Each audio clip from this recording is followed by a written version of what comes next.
Migraines have been a well-documented medical problem for thousands of years. Of course, like everything in the medical world, theories about what is causing migraines have changed over the centuries. Starting with supernatural causes thought to be contributing to migraines back in ancient times, moving into the vascular theory of the mid-20th century, which said that abnormal blood flow to the brain was responsible, into the more modern neurogenic theory of migraines, which says that it's ultimately changes in the nervous system which start the migraine and continue it. Along the way, there's been many theories in alternative health circles looking at trying to identify specific triggers of migraines in the environment, such as food sensitivities, environmental toxicants, fluctuating hormone levels, and stress. We'll get back to those in more detail later on in the video. For now, the important thing to know is that migraines have been a problem humans have faced for centuries. The theories and treatment surrounding them have changed over the years, and that despite advances in diagnosis and treatments in the modern world, many people still suffer with debilitating migraines. Homeopathy is one modality that can be very helpful for people suffering with migraines, and that's going to be the topic of today's video. Welcome back to the channel.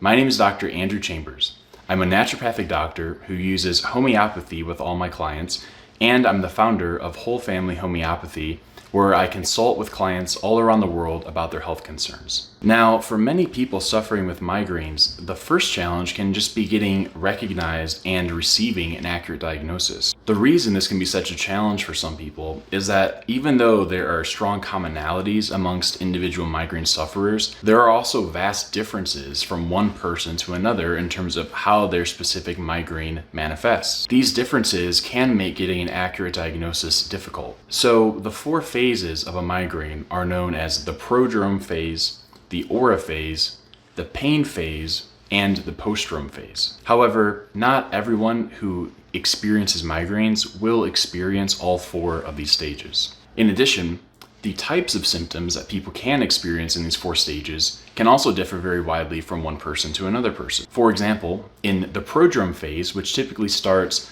1 to 2 days before the painful part of the migraine starts, people may experience such wide-ranging symptoms as changes in food cravings, mood changes, constipation, fatigue, etc. In the aura stage, people may experience visual changes or olfactory changes or changes in auditory phenomena, as well as changes in skin sensation, so getting like pins and needles, for example. In the pain stage, which is really where the more headache part occurs, people experience a throbbing, pulsating pain in the head, typically on one side or the other, although it can be on both, accompanied by nausea, mood changes, and extreme sensitivity to noises, lights, smells, etc. And finally, in the postdrome phase, which we can think of as the recovery phase, people may experience symptoms such as depression or extreme fatigue or continued sensitivity to touch, for example. Now, it's the fact that people may not experience all four stages of a migraine and that the symptoms can vary so widely from person to person within a stage,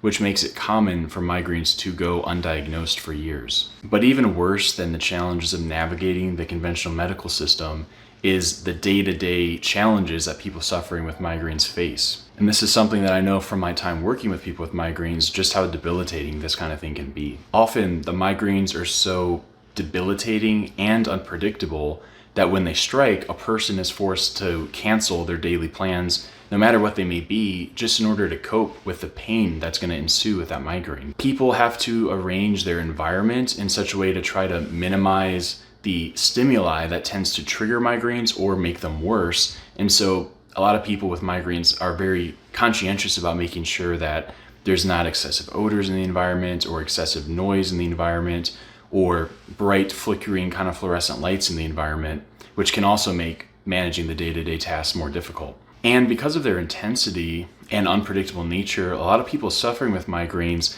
also live with just a kind of low-grade anxiety and dread on a daily basis because they never know when that next migraine is going to hit. And another challenge people living with migraines face is that people around them, their friends and family, unless they also experience migraines, they often have a really tough time truly understanding just how debilitating and painful the migraines can be. And I've had a lot of people tell me that someone that they know will say something like, it's just a headache. Can't you get over it? Or can't you just suck it up and take a Tylenol and get through the day? And this can also be really isolating for people with migraines and add to the psychological and physical stress that the migraines themselves already cause. And again, because of their unpredictable nature, a lot of people will miss out on important life events or milestones, or just the freedom to take a vacation or have a nice social outing with friends without having to worry about the constant threat of another migraine looming. A lot of times, conventional approaches to migraines fail to fully reduce the severity and intensity of the migraines, and they also tend to come with a lot of unwanted side effects. Now, many alternative health approaches to migraines center around trying to identify and remove environmental triggers in the hopes that this will make them go away. Now, this can have some degree of merit in that it can provide some amount of relief for some people with migraines. However, my experience with this is that most people do not fully eliminate their migraines just by identifying that single environmental trigger, and it often makes life even more limited for people in an unproductive way. And the reason this approach does not ultimately work for everyone with migraines is because it doesn't actually address the root cause reason that these people are susceptible to the migraine triggers in the first place. And just kind of think about it. If we have 10 people all exposed to the same environmental trigger, say a strong odor or a flickering light or loud traffic noises, we know that not all 10 people will experience a migraine from that. So this means we have to go deeper in looking for what's actually responsible for the dysfunction.